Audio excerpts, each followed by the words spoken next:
Happy 10,000 followers! Yes, naka 10,000 followers na tayo sa wakas. After so many trials sa pinagdaanan natin, nandiyan na nababan na tayo ng TikTok.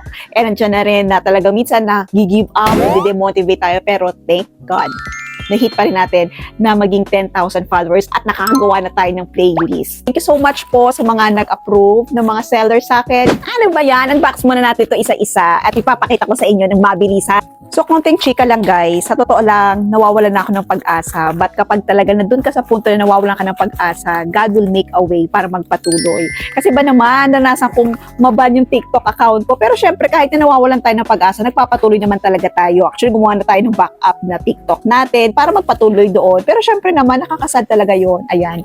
Ito yung ating pinadala ni seller. It's a Argo Wood Sleeping Essential Oil para sa mga gustong ma-relax at makatulog agad.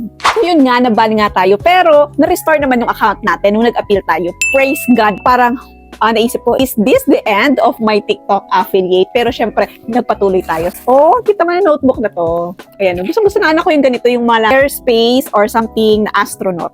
Ayan, ang kita notebook, no? Sa totoo lang, mas marami akong nakukuhang free sample right now kay Orange Up kesa kay TikTok. Dadala sa akin ng seller, ayan o.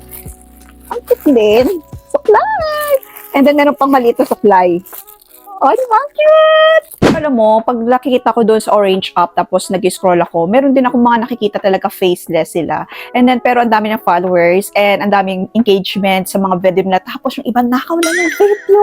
Pinagkakakitaan nila yung mga video ng mga affiliate or iba nga doon, mga big affiliate. So, pero para sa akin talaga, kung ano yung ginagawa kong content dito kay TikTok, yun din naman ina-upload ko doon kay Orange Up. Since ako naman ang original owner nun. And talaga nilalagyan ko ng watermark para at least sigurado. Tapos there's a one time nga na may nakita akong video ko doon. And then, suddenly yun talaga pinopromote ko. Usually talaga, I really promote ARFID blocker since talagang I'm more on the side of finance talaga. Gumagamit ka ng ARFID blocker sa debit or credit card. Ang purpose kasi nun is iwas digital scamming and e-pickpocketing. That's why I really spread awareness on that talaga for someone na na-scam na talaga.